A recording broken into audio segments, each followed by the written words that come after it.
What's up, guys? Sub-Zero here, back for another VOD review. Today, we're doing a special one. This is a player who has just been absolutely killing it on ladder recently. You can see this past 2.4 AVP, 90% top 4 rate, 45% win rate. Their LP graph, I mean, you know, a couple of days ago, they were 1100 LP, and now they are 1500, almost 1600, rank 2 North America. And you scroll through this match history, and you see some interesting stuff. This is a player who really likes playing into these like fast 9 style lines, a lot of, you know, getting there with stuff like Void and Shyvana via Slayers, via different stuff. Some more Void in here with stuff like Baron, Nashor, cash outs, and even a Baron plus a Kai'Sa 3. So I thought, you know what, we have to VOD review this player. And I also found a really interesting game that they ended up playing. So let's hop into it via the magic of meta TFT replays. Their name is KevinZ. There was a player named KevinZ, who played in a lot of tournaments. I recognize the name from like regionals and things like that. I'm kind of assuming that this is the same person, but you know, it is a different name. So is this KevinZ? Is this someone else? I don't know. If anyone is friends with KevinZ, let me know if this is the same player or different, because I don't really know. But in any case, they are doing fantastically on ladder here. Because we are in a meta TFT replay, we can check out the Ionia. Path of Transcendence, not the one that I'm most excited about. And I think it's this round, right? This is already where the game starts to get a little bit interesting for me, is that Kevin here opts to play the Caitlyn make 10 strat. This was really popular back when T-Hex Caitlyn reroll was really broken. When you would just do this, you can put Caitlyn in this bottom right corner here and make 10 gold and just field the Caitlyn here, which is really nice if you do want to play some kind of, you know, insane econ opener. Fast 9's a little sketchy from full open if you don't get like multiple econ augments, but it's definitely something you can think about. Early learnings, Heart of Steel, late game scaling. I mean, Heart of Steel doesn't really make any sense. We're in a spot like this where we don't have the ability to have like a good tank hold onto this. So I think that's not going to be the take here. We roll that, find Cooking Pot, Hard Bargain. I mean, Hard Bargain would be what I would be looking at in a spot like this. You know, it heals you up when you do loss streak in a spot like this. But I think Kevin is looking also at late game scaling here, really hard here. I mean, this is one that rewards you for going fast 9. And yeah, we do pick up the late game scaling here and get to field a little bit of a bruiser board. Now, we are in gold sub, Tom Kench, Galaxy.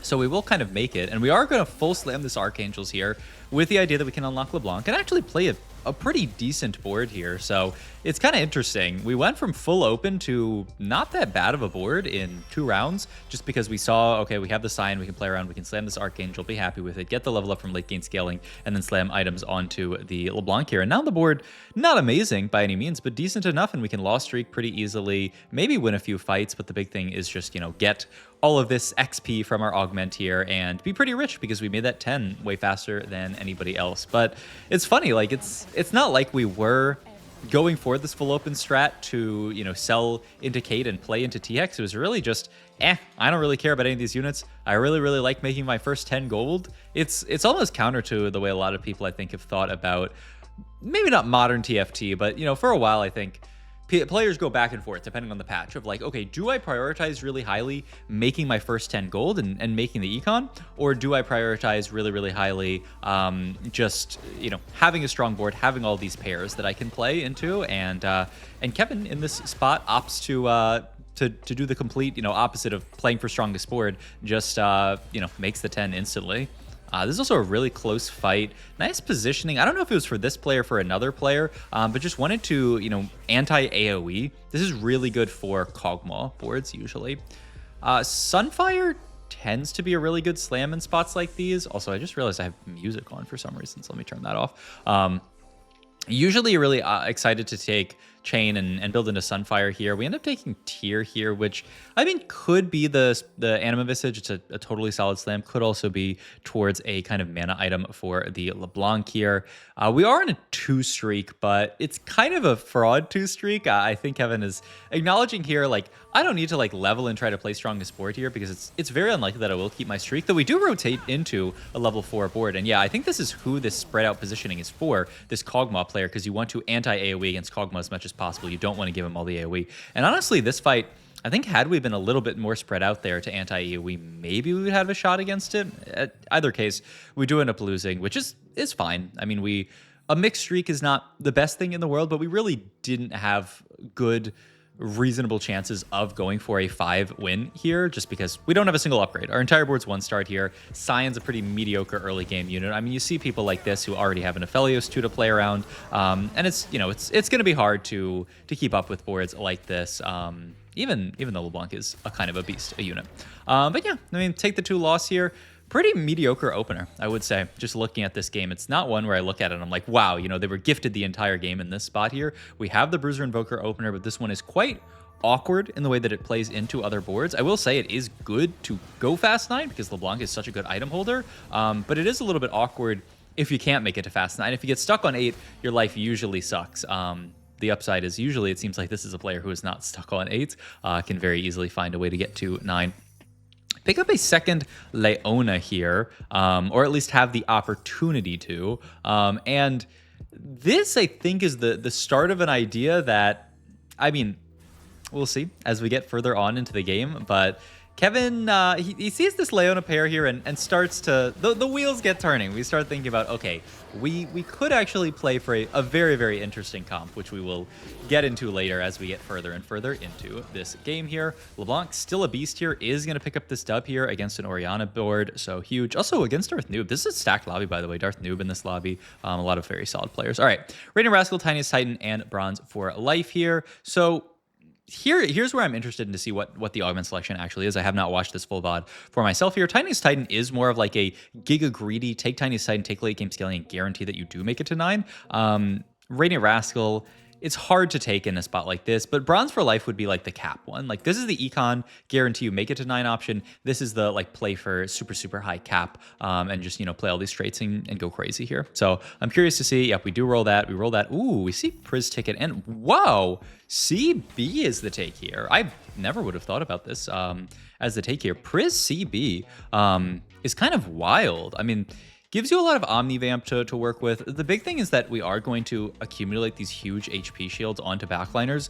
We actually saw it was the most recent cup that Weijin Iverson did end up winning.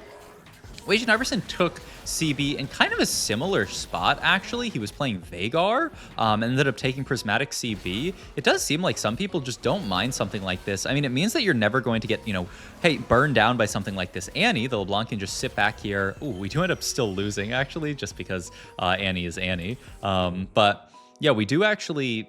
There are reasons to take this, right? You can build up, especially with this Archangels, a very, very slow fight, make time for the Archangels to scale up, get that 1000 HP shield onto the LeBlanc, and hey, LeBlanc's not the tankiest unit, but plus 1000 HP is plus 1000 HP. So I'm really surprised by that augment. I never in a million years would have taken Prismatic CB here, but I'm really excited to see where it goes. And you can also see we are amassing some Targon units on the bench here. It's not something that we have to, hard commit to at this point, but we are holding everything. We just need a Leona 2 and a Ta Rick, obviously. And there is one on Carousel if we are able to yoink it here. We are not this round of picks. Tarek does get grabbed here, so no Tarek for us, sadly. Do get to pick up the Seraphine with Glove here. Not bad. I don't think it immediately slams into anything really, really nice, but it is just a great unit. And this is a Leona 2 here. So we're going to level up. We are going to move this over, put the TG onto Leona so that we unlock the Diana. And once again, I really think this is a smart way to think about playing around Leona, playing around Targon in general. Is you don't have to all or nothing your game here. You kind of just have to, it's like that Blue Lock chapter where he stands where the ball is coming and the ball lands right at his feet. The ball doesn't always land right at your feet, Not always do you just get, the perfect spot to play the comp that you want to. But if you're standing in a spot where you allow the ball to land at your feet, sometimes you do high roll. And so you open yourself up to the high roll without actually, necessarily all-inning on it. And I mean, look at this. We have the Diana already. One question I do have is if we are considering, playing into Targon, playing into Aurelion Sol, which would be the idea here, is we will have to roll for Taric at some point. The earlier the better, because, you do want to get that ASol unlocked ASAP here. I mean, the dream is that we just natural one, but I don't know if that's going to happen.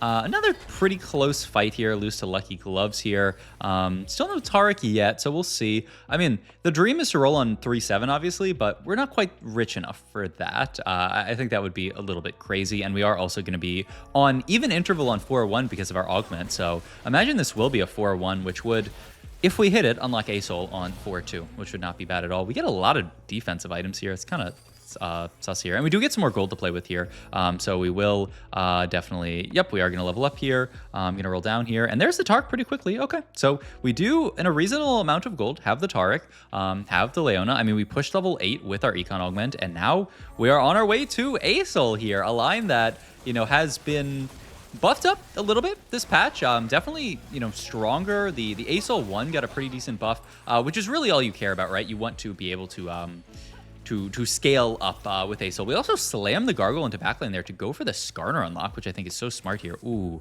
I mean, hard to pass up Exiles in general in TFT, though. It's got kind of a weird, I mean, you're going to get a shield off of CB. You don't need necessarily the shield from Exiles as well, but I wonder if it's ever anything like little, but it's a little awkward to make little, I mean, glass, oh wait, isn't it just glass cannon instantly now that I think about it?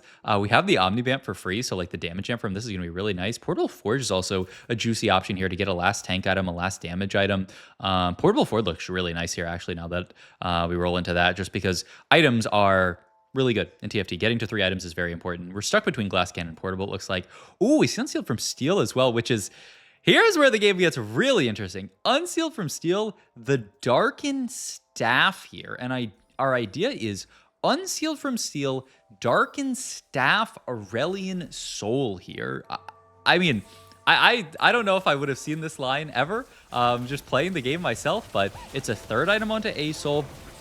We end up making red buff here for the Zoe, so we get our heal cut made, and obviously Zoe for now gives us some Amar Shred. Rotate into a malicious monetization board that is just going to absolutely clear us. I mean, everything 2-starred. I mean, there's no world where we're winning this fight, so that is okay. We're not really meant to win that fight, especially because we are scaling up. But look at this. We unlock the Aatrox here. And how did we unlock the Aatrox? Well, we have, you know, the Darkened Staff here, which turns us into a Darkened. So that's 15% Omni Vamp here. And then CB is the other 25%. So I love that we saw this line because it's so crazy. But now all of a sudden we have the Aatrox unlocked. We have the ASol here, so we're gonna have this little bit of, you know, healing going onto our board here, or onto you know, our player here, which is nice to kind of heal us back up, especially after we've dropped a little bit low in these few fights. So yeah, we just get the 2 Darken here, which is hilarious. But I mean, the CB plus the staff works really nicely to get that unlock, and the Aatrox can actually hold on to stuff like the TG very nicely here. I wonder, is it just Taric here on Carousel here? Get to some frontline? Yeah, I think this is perfect. We really need some frontline in the setup. We have the damage in the ASol, and ASol is also a unit that is inevitable. As the fight scales up, you will just straight up win if you last long enough, and so we need to last long here. Going to, what is this actually? We're reforging something? Looking like, wow, gonna full reforge the Archangels here? Oh my god. And we get a second red buff. Wow. I'm really surprised by that as well. But I think the idea is that, I mean, Darkened Staff is just, it scales with casts, right? You just want your unit to be casting more. We were looking at maybe making a mana item for ASol. This actually puts us down a really bad path, though, because now I mean, our items certainly got worse. The other thought is that, you know, because ASol is inevitable, as long as he's getting more casts and doing more damage, he'll be fine. Maybe we don't really need the AP from Archangels once again, because Darkened Staff is just going to be doing a lot of our damage here. I mean, it makes some amount of sense. Wow, we get GP on this board also for 2 Slayer, kind of cooking, but the idea being we might lose this last fight. We're praying that we do win, and Diana is on Annie, though that's not really enough. The Aatrox rolled good damage items. If we can win this fight, it would be huge for our HP here, to be able to make it to 9 on 2 lives instead of 1, and I do think, yeah, we just barely do win that fight, which is absolutely huge. We also fight the Annie before they spike off of the luxury subscription, which is huge here. But now we've actually made it to 9. And I wonder if this is how Kevin plays a lot of the games. I mean, I haven't watched any more VODs from this player, but if it is just these really slightly just like right on the line, sketchy fast 9s, but hey, if you make it, you make it, and we are about to make it here. We can get some mana items for this ASol if we want, and we are immediately going to make the blue buff here,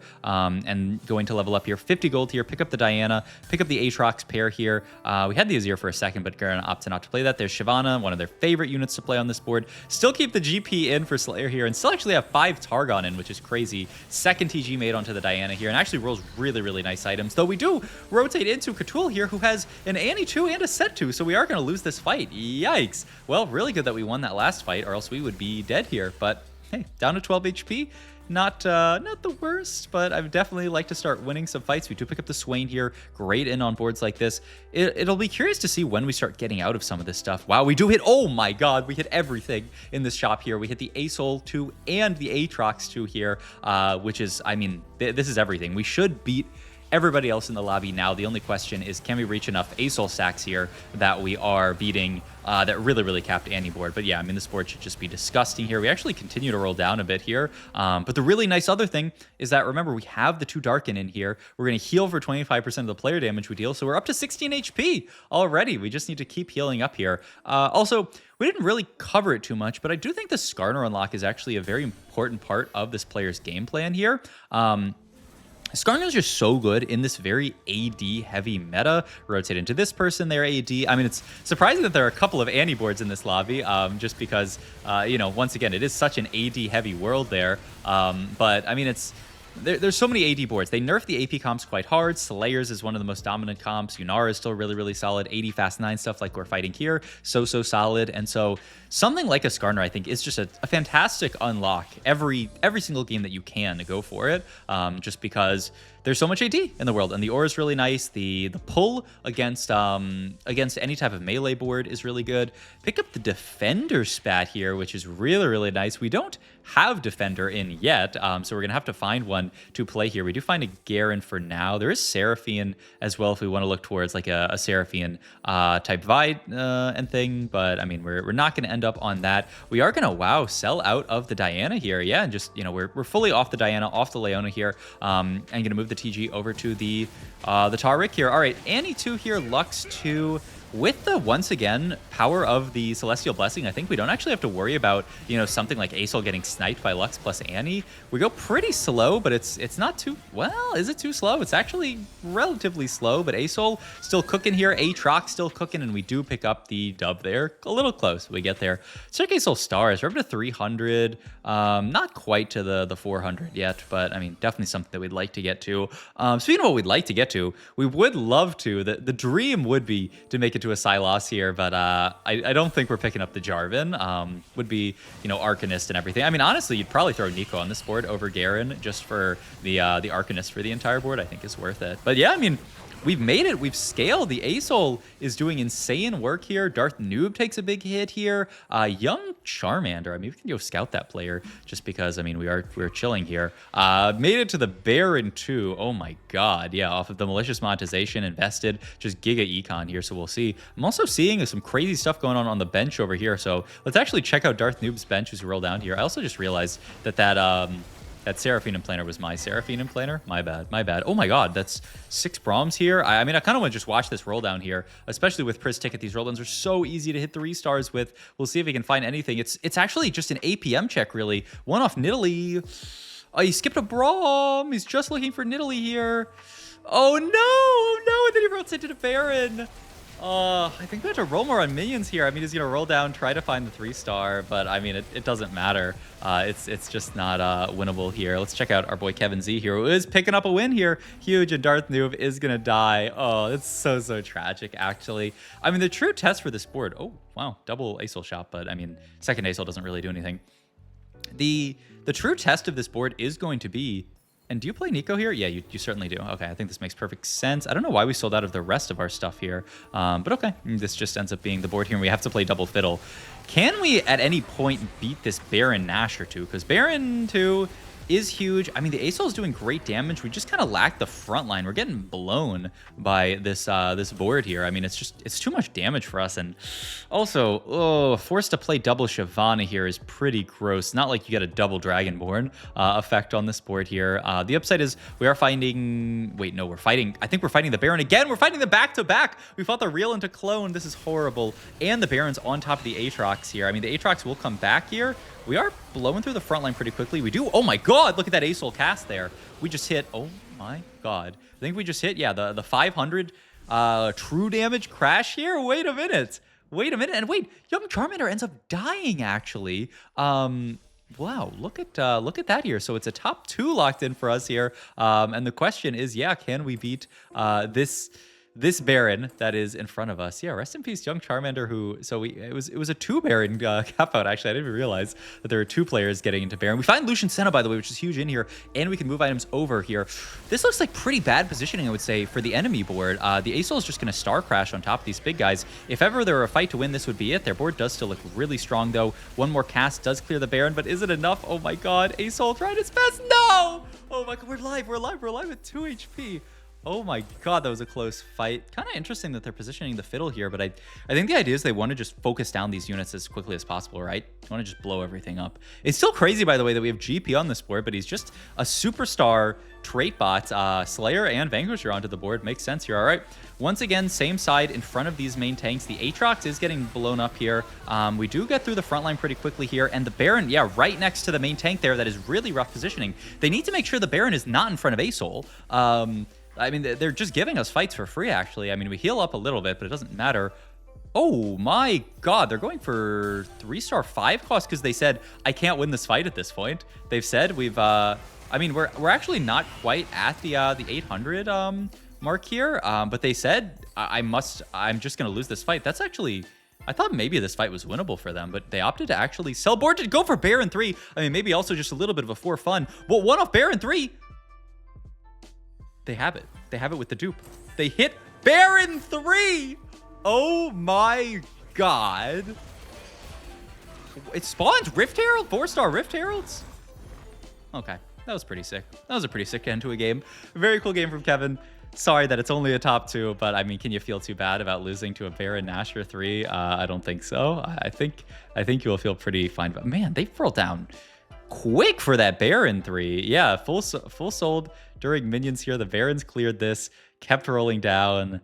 Wow, and obviously you can't deny Baron Nashor, and they got a little bit of help from the portal as well. That is pretty nuts. All right, well, that was quite a game. Hope you guys enjoyed it. If you did, please like, comment, and subscribe. Check out my Twitch, my Metafy, all my links down below. Kind of want to just watch this Baron 3 fight one more time on not slow mode just to see the effect because it looks so cool, honestly. And also great itemization here, IE so that it crits, Gunblade so that it heals, and then Steerax just so that it won't die. And yeah.